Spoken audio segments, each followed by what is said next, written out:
nanya dari sini? Satu? Oke, baik Pak. Habis ini sebelah sini. Bismillahirrahmanirrahim. Assalamualaikum warahmatullahi wabarakatuh. Waalaikumsalam warahmatullahi wabarakatuh. Nama saya Mahud, asal Bangkalan. Mau tanya, untuk mengusir monyet Pak. Kalau tidak salah saya dengar air leri sama kotoran ayam. Yang kedua, untuk membasmi rumput Pak. Yang dari daunnya mangga. Yang ketiga, pengobatan ayam Pak, yang dari timsel. Timsel. Ya, yang dari telur yang tidak menetas. Betul. Itu Pak, terima kasih. Assalamualaikum warahmatullahi wabarakatuh. Waalaikumsalam. Bapak Ibu, hama monyet itu memang menyakitkan ya. Karena apa? Kalau tanaman apokat, saya kasih contoh, bukan dimakan, dipakai lempar-lemparan. Ini serius. Kalau dimakan gitu masih ikhlas, betul ya. Di tempat ini juga tempatnya monyet kok Bapak Ibu. Ketika saya bangun pertama di sini ini kemarin, ini monyet datang semua ke sini. Tanaman yang tidak bisa tumbuh di sini pasti habis oleh monyet, jagung, tomat, terus habis gitu wortel. Nah itu semua dipakai untuk mainan, bukan dimakan. Nah, ketika kita sudah bangun ini rame banyak orang dan sebagainya, monyetnya mulai tersisih, mulai kabur. Terus yang kedua, jadi semua program ini Bapak Ibu, ketika awal pasti terganggu. Tetapi kalau Bapak Ibu sudah sampai di 1005 selesai, naik lagi berikutnya kan berarti banyak aktivitas kan? Ketika sudah banyak aktivitas, monyet pasti kabur dengan sendirinya tanpa kita apa-apakan. Tetapi jika Bapak Ibu punya kebun yang ada di dekat kawasan hutan, monyet kan pasti mengganggu. Cara ini memang jahat. Ini akan sangat membunuh. Di daerah sini nih Bapak Ibu, di Telomoyo ini kita setiap tahun itu datangkan pawang monyet. Menangkap monyet itu bisa ribuan setiap tahun. Itu nanti dikirim ke Banten. Di hutan-hutan Banten sana dilepas di sana.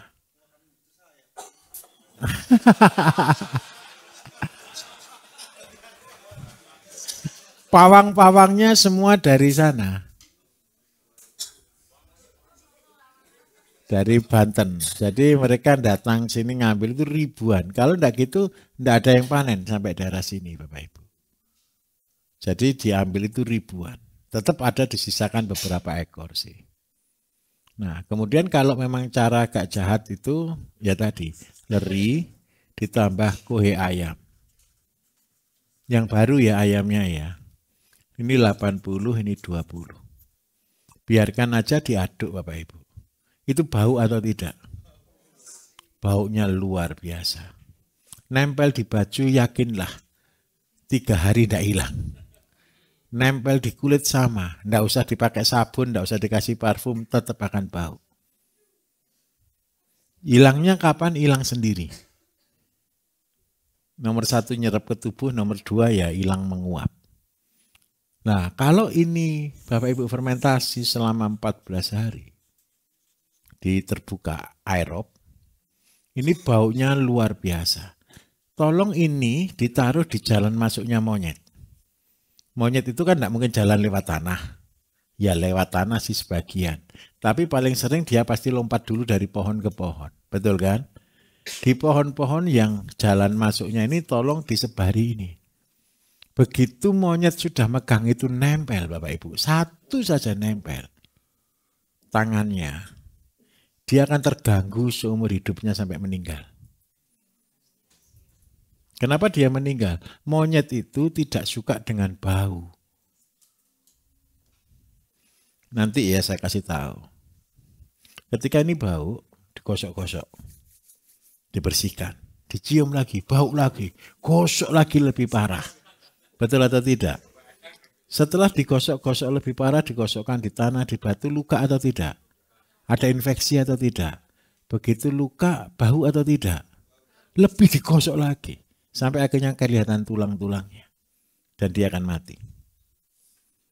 Karena apa? Dia tidak bisa makan. Makanya ini cara sadis.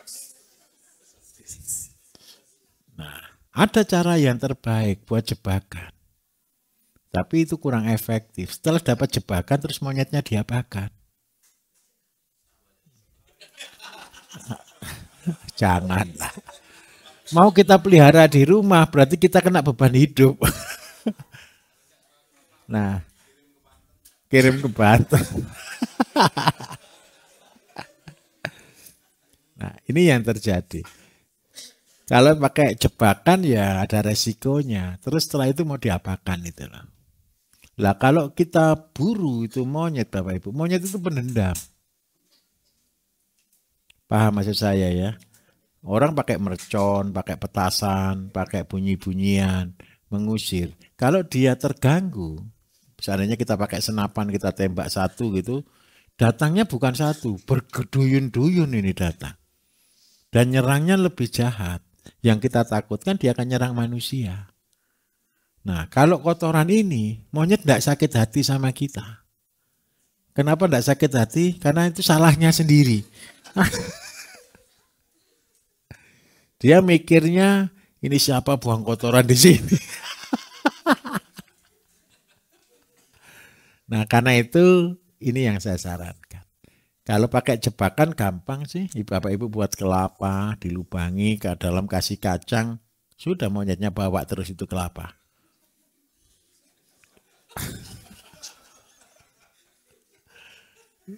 Tahu maksud saya, ngerti maksud saya enggak? Kelapa dilubangi sebesar ini ya. Di dalam kasih kacang. Kacangnya tolong kasih lem. Tahu maksud saya, kacangnya dilem. Kalau kacangnya dilem digini-gini kan jatuh ya, bahagia monyetnya. Tapi kalau kacangnya dilem dia masukkan tangan kan. Masukkan tangan, megang kan. Genggam kacang, enggak bisa keluar. Jadi kemana-mana kelapa ini di...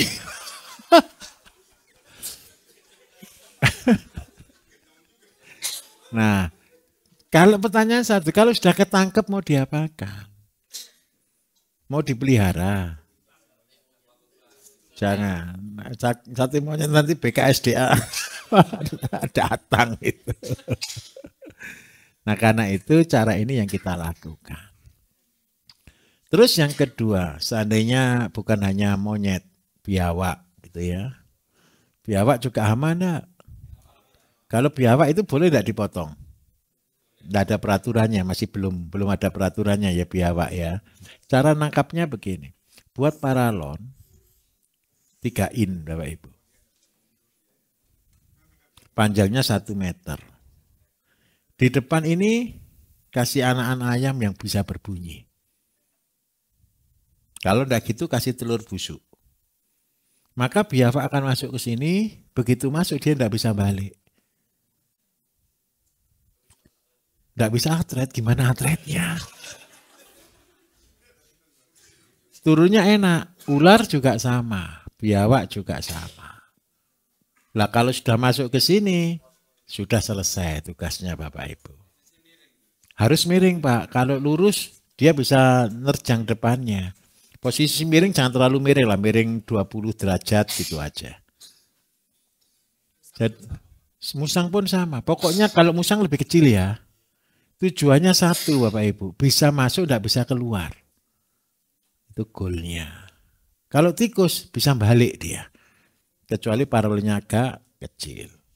Mudah atau susah. Pengalaman di hutan itu membuat kita hidup Bapak Ibu. Saya biasa hidup di hutan soalnya. Nah terus apalagi tadi selain monyet? Herbisida, baik. Kalau herbisida, pilihlah mangga, daun mangga. Daun mangga itu Bapak Ibu, daun mangga tahu daun mangga enggak? Sebentar, daun mangga itu kontur daunnya tebal atau tipis? Sebenarnya bukan hanya daun mangga. Daun mangga bisa, daun mahoni juga bisa. Daun yang tebal, daun nangka juga bisa. Daun tebel itu ngandung apa? Warnanya apa sih daun mangga itu? Hijau tua atau hijau muda? Kalau kita keringkan masih punya massa tidak? Berat atau tidak? Beda, daun jati lebar, kelihatannya hijau. Begitu kering jadi apa? Ringan. Tidak ada beratnya. Tapi daun mangga, daun mahoni, daun nangka, itu daun yang bermassa. Daun yang bermassa itu Bapak Ibu punya kandungan NPK lengkap sebenarnya. Tetapi saya katakan jujur, pupuk dosis tinggi itu membunuh tanaman. Saya ulangi ya, pupuk dosis tinggi membunuh tanaman. Herbisida yang kita ciptakan, herbisida yang Bapak Ibu bangun, itu adalah pupuk dosis tinggi. Jadi, kenapa kita gunakan herbisida yang organik ini, Pak? Bapak Ibu itu bukan bunuh rumput. Tapi Bapak Ibu menyuburkan tanah. Rumputnya tadi kan terbakar, betul ya? Siapa yang sudah pernah praktek buat ZPT atau buat urea? Di sini ada? Sudah pernah dipraktekkan dan disemprotkan ke tanaman dan terbakar, sudah ada atau belum? Dosisnya berapa, Pak? Alhamdulillah. Nah, sebentar. Ketika terbakar terus mati atau tidak? Mati. Rumput pun tanaman Bapak Ibu. Kasih dosis tinggi dia akan mati. Kalau dosis untuk pupuk itu kan cuma 250 mili. Betul ya? Bapaknya kasih 500. Kalau untuk rumput kasih 1000. 1 liter untuk 1 tangki. Loh Pak, kan boros. Sekarang mahal mana beli air kelapa sama beli herbisida? Nah, mahal herbisida. Wong air kelapa 1 liter itu cuma nanggep aja 2.000, betul ya? Daunnya gratis atau tidak? Gratis. Karena itu ya enggak masalah. Kasih dosis lebih tinggi Pak, enggak masalah. Tujuan kita ini, seandainya Bapak membuat air kelapa, ditambah daun mangga atau daun nangka, daun mahoni, begitu ya. Kemudian ini disiramkan ke tanah, jadinya apa? Pupuk. Betul atau tidak? Ninggalkan residu tidak? Tidak. Tanamannya terbakar.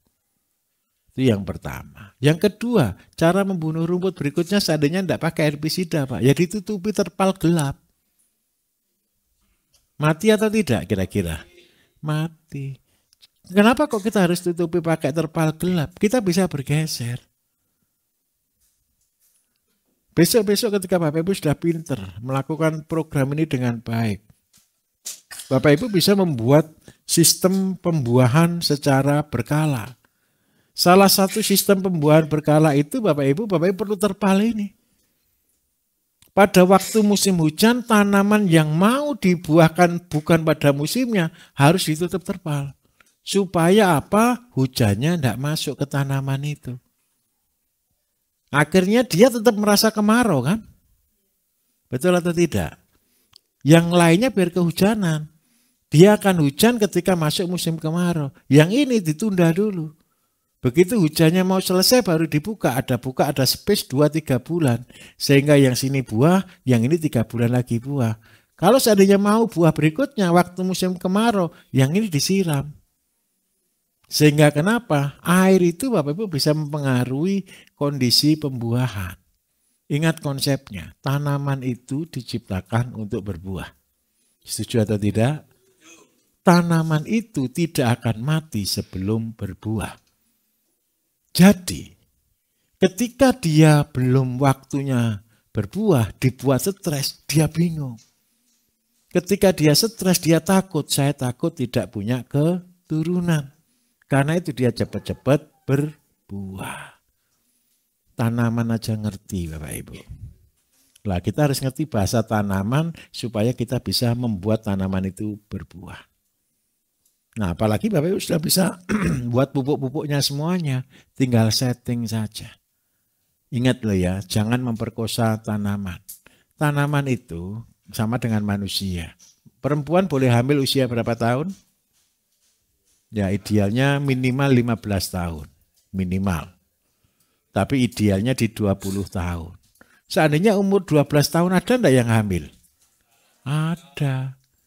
Kenapa mereka hamil? Kalau wanita sudah bisa menstruasi, pasti bisa hamil. Pertanyaannya satu, resiko tinggi atau tidak? Resiko tinggi. Sama dengan tanaman. Jangan bangga ketika tanaman segini dibuahkan Bapak Ibu. Betul atau tidak? Ini hamil usia dini nih. Resikonya apa? Mati. Sudah ada tanaman Bapak Ibu yang dibuahkan gitu terus mati? Banyak. Tolong sabar. Tunggu sampai batangnya siap, akarnya siap, boleh dibuahkan. Jadi herbisida cara buatnya ini. Dosisnya sama. Air kelapa 80%, daunnya 20%. Diapakan? Saran saya di blender halus. Harus fermentasi 14 hari. Anaerob. Anaerob kalau untuk herbisida. Gimana? Tanpa gula enggak apa-apa. Air kelapa sudah manis. Ya, cuman itu aja. Terus yang berikutnya, bagaimana kita buat stem cell? Stem cell ini Bapak Ibu saya ajarkan. Tujuannya satu. Ini sebagai dasar supaya Bapak Ibu bisa belajar. Ingat semua konsepnya. Apa sih yang dimaksud stem cell? Stem cell adalah pengembangan sel puncu, sel dasar makhluk hidup untuk menjadi obat bagi dirinya sendiri. Kalau manusia, stem cell itu diambil dari sumsum tulang belakang. Jadi mereka ambil dari sumsum tulang belakang, kemudian dikembangkan, dikembalikan lagi ke manusia itu. Tapi masalahnya satu, kalau stem cell-nya manusia mahal, sekali suntik bisa 200 juta. Sekali perawatan dan sebagainya, suntiknya sekali, perawatannya terus-menerus, tidak cukup uang 2-3 miliar. Nah sekarang masa ayam mau butuh 1 miliar untuk mengobati stem cell? Nah stem cell pertama, karena saya orang Jawa Bapak Ibu, teori ini saya buat dari namanya Kidang Kencono. Ada yang pernah tahu Kidang Kencono? Ini bukan cerita. Kidang Kencono itu Bapak Ibu, ini rusa yang keguguran, anaknya tidak boleh kesentuh tanah. Ini filosofinya. Pernah dengar enggak Kidang Kencono? Yang dimasukkan di arak itu loh Bapak Ibu.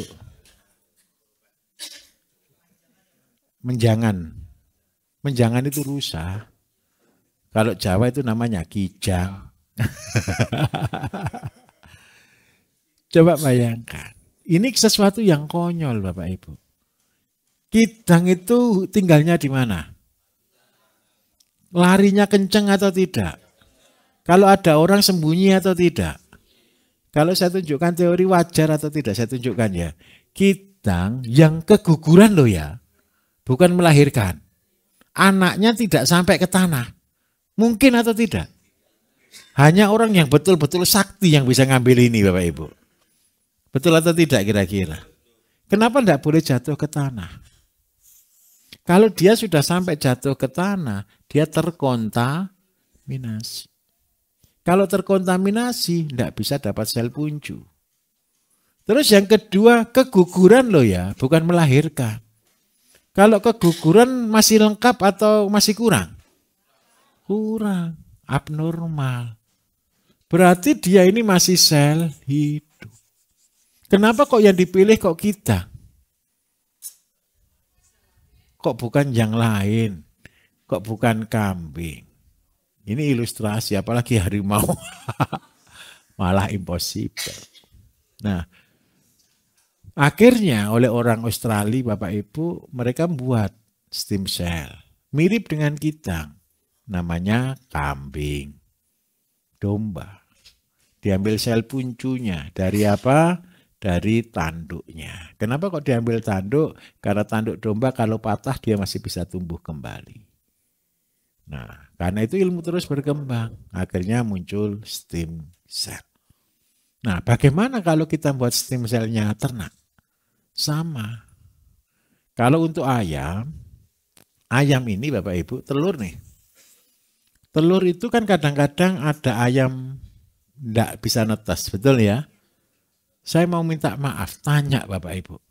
Bapak Ibu pernah makan telur enggak? Ada bulunya enggak?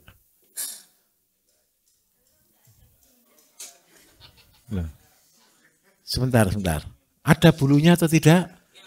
Ada tulangnya atau tidak? Ada isinya atau tidak? Isinya kan cuma dua ya. Yang pertama kuning, yang kedua putih. Terus yang kedua ada pembuahan sperma masuk di sini, betul ya? Coba bayangkan, ini tidak ada apa-apanya kan? Tidak ada bulunya, tidak ada tulangnya, tidak ada matanya, tidak ada ususnya. Tapi hanya 21 hari loh Bapak Ibu. Lama atau sebentar? Coba nalar sama-sama. Ini saya tunjukkan keajaibannya telur. Telur yang Bapak Ibu goreng ada darahnya sedikit aja sudah tidak mau makan kan?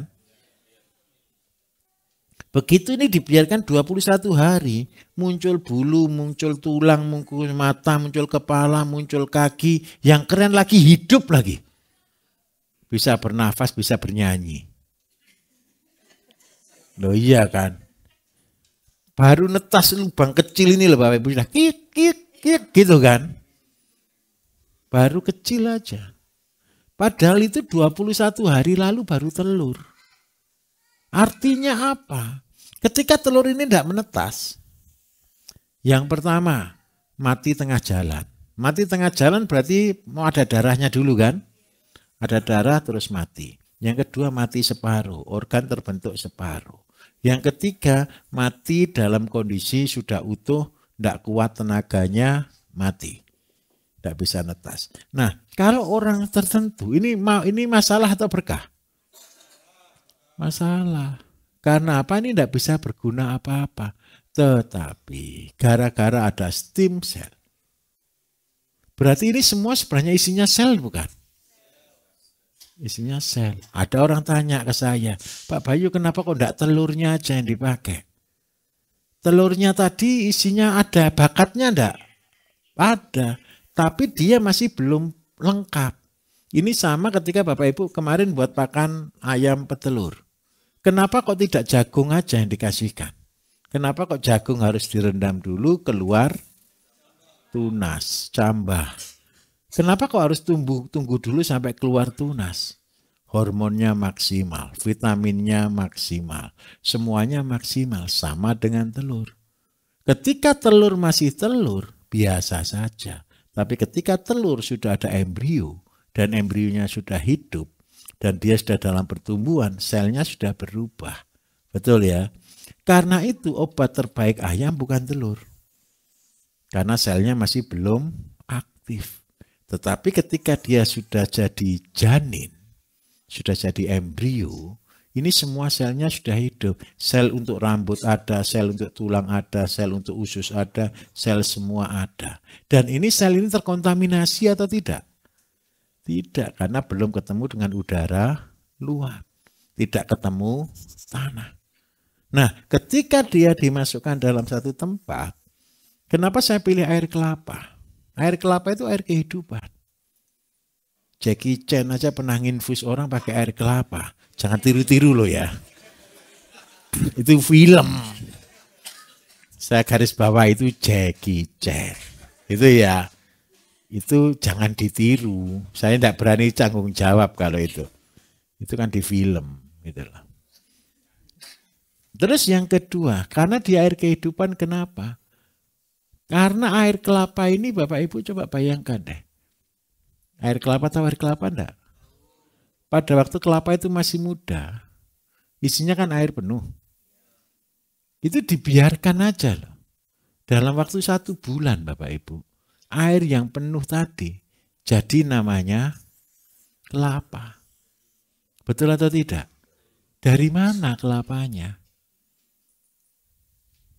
Prosesnya lama atau sebentar? 1 bulan enggak terlalu lama Pak. Pertama, kelamut. Tahu kelamut Bapak Ibu? lembek, tambah tebel, tambah tebel, tambah tebel, sampai akhirnya jadi keras. Nah, artinya apa? Ada kehidupan enggak di air kelapa? Jangan ikut Saridin aja, enggak ada ikannya di dalamnya.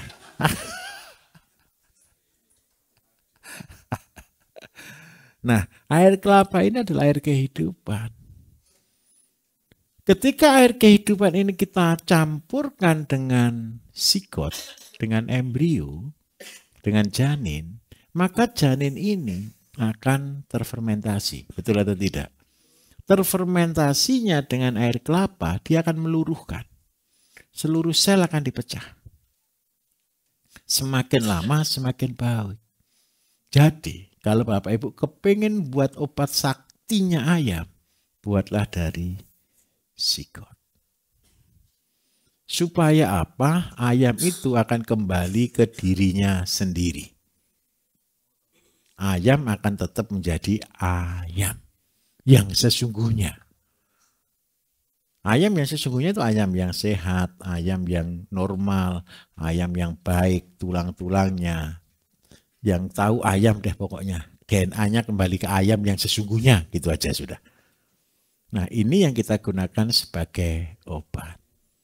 Bisa diterima, Pak? Dosisnya, Bapak Ibu 1 mili bisa untuk sekitar 10 ekor ayam. 80-20 sama, semua konsep 80-20. 80 air kelapa, 20% telur. Kalau ini anaerob, tertutup rapat. Oh pasti dihancurkan, Bu. Kalau tidak dihancurkan jadi pitan. Tahu pitan Bapak Ibu? Pitan itu telur yang dikasih cuka, itu jadi hitam matang tanpa direbus. Jadi pada waktu zaman perang dulu, supaya pengawetan telur bebek terbagus, dibuat pitan. Pitan itu dikasih rempah-rempah, dikasih cuka. Jadi telurnya itu telur mentah, tapi warnanya hitam.